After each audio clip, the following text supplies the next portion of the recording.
Well, good morning to you, wherever you are this morning. My name is Khaya, and I'm a member of our Braamfontein congregation. In the past couple of days, we as a church family have taken a deep dive into the issue of mental wellness. We've had a few devotions from other members of our church focusing on grief, anxiety, and anger. I highly recommend that you have a listen to these. We also hosted a webinar in the past Wednesday that we have recorded and we can make available to you if you missed it. Today, I want to be looking at the topic of sadness and depression. I wonder how many of you watching today would describe yourselves as sad or sorrowful. I know in the past couple of weeks, I found myself struck and defeated by sorrow, seeing our country go up in flames and being reminded how deep the cracks are in our society.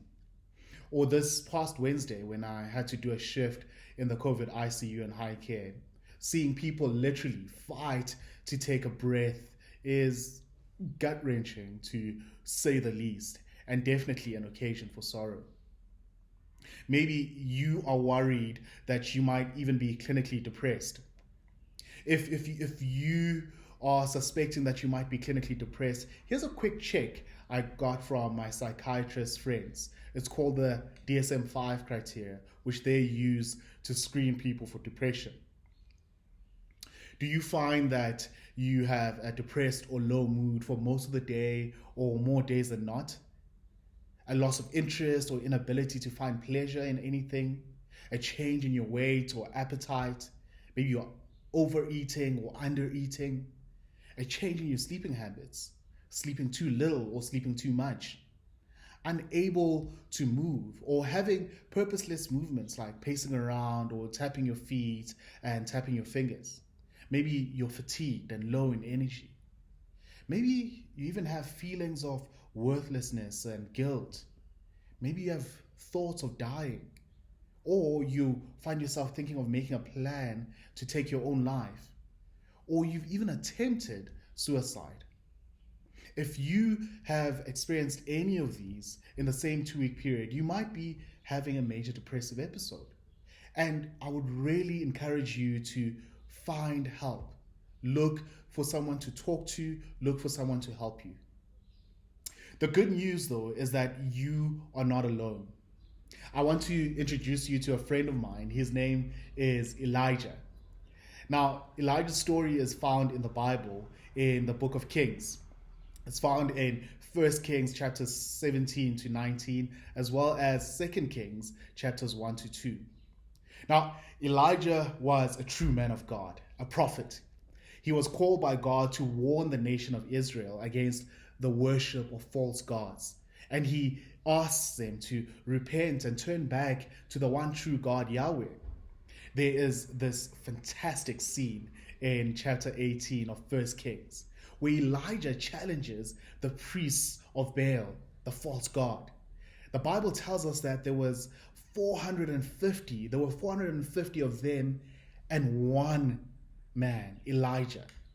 Now, they slaughtered cattle and he challenges them to call out to their false god to pour out fire on these sacrifices. And of course, they fail.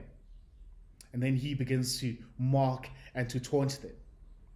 And when his turn comes, he asks that gallons of water be poured out onto his sacrifice first.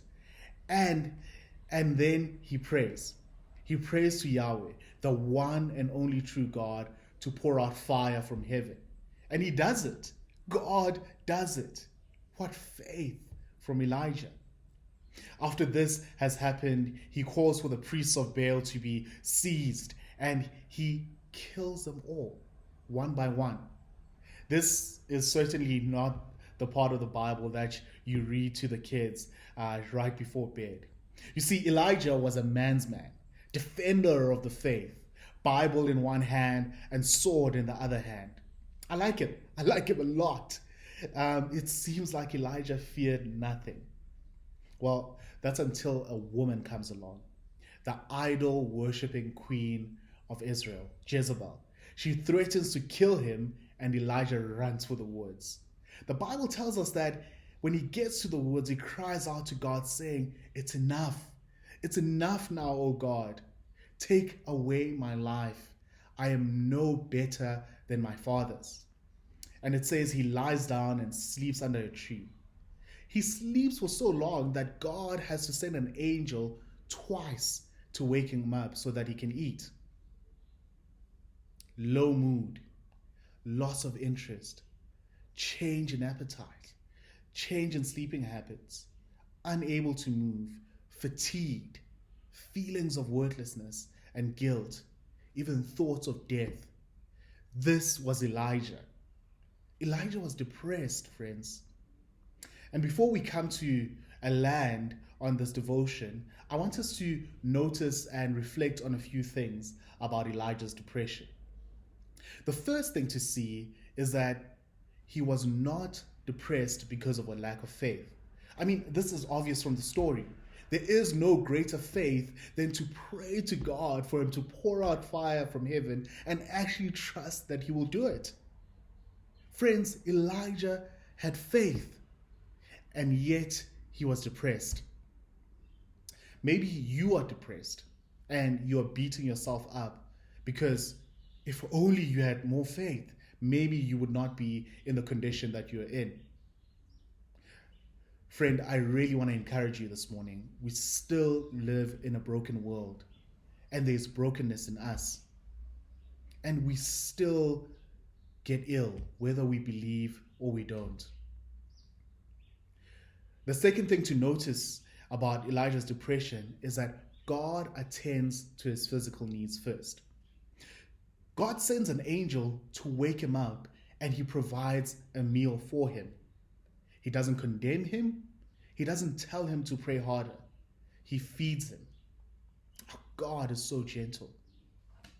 And maybe you are stuck in a rut. Or maybe you are caring for or in relationship with somebody who's depressed and are overwhelmed by where to even start. I want to suggest that along with getting professional help, maybe all you can do today is just make sure that they eat something nutritious and get a shower. Friends, we are complex and integrated beings, mind, body, and soul. Perhaps just taking care of the body will help the mind and the soul. The third thing to notice from the story is that God is the one who approaches him. God is the one who approaches him. This is what I love most about our God. He is the God who comes near to us.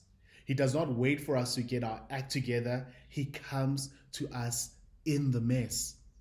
We see that in Jesus, who the Bible tells us he saves us whilst we're yet sinners. And we see it here. God first sends an angel to take care of Elijah. And then he comes in a still and soft voice and he speaks to Elijah. Friend, your mind might be telling you that God is far. I want to encourage you this morning that God is near to you. He cares for you and he is for you.